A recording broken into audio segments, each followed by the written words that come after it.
Alright, hey, what's up? Danny here, and it's been a minute, but welcome to what seems to be the last video I'll ever make on the Samsung S8 Plus since I've made a couple in the past. Also, this phone is pretty outdated at this point. I've used this phone from I think January 2021 up to like November 2022, and I want to clarify the question most of you watching this might be asking. Will the 2017 Samsung Galaxy S8 Plus be worth buying as your main device in 2023? I made a video on this topic last year, currently my most viewed video, and in that video I covered all the features and specs and concluded that no, this isn't worth it. Well, it's been a whole year since that video, and after giving it much thought, I think it is worth it, but for some specific reasons.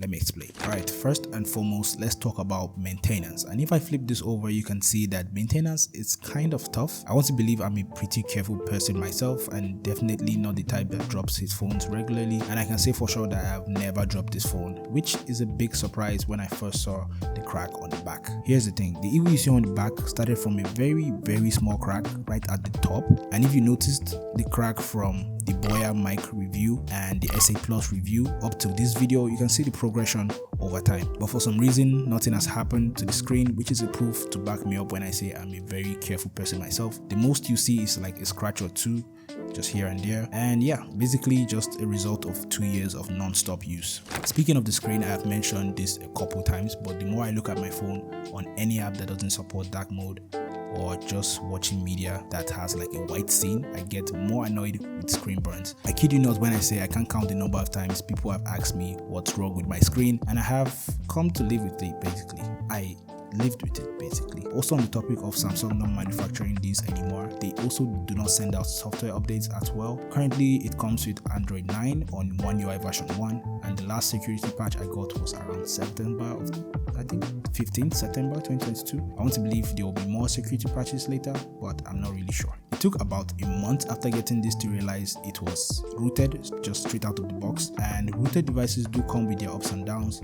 I won't go over everything as I already covered that in this video already. You know how Samsung devices lose their value as soon as you leave the phone shop? Yeah, you lose more when you unroot this if it came rooted, because for some reason that process makes this a single SIM phone even if you got it at a dual SIM phone. Yeah, I learned that the hard way actually. Over the past year I've been gaming intensively on this device and it gets very hot after a couple of minutes. I recently bought a cheap phone cooler. It helped with gaming performance by keeping the battery of the phone cool while gaming, but you won't be comfortable because the sides start to heat up badly, and if you're not careful, this could actually burn you. Aside from gaming, I found this heating up to an extent on just regular day-to-day usage like texting, watching videos, and just scrolling on Instagram. Although this comes with a very good looking design, if you use this without a case, you will have issues because of how slippery this is and its lightweight and curved edges. Alright, the cameras on this might not be the best of the best, but it can sometimes give you good looking photos, especially in proper lighting conditions. Video capture can be very unstable, especially in low light situations, as you can even see from my first video on the channel,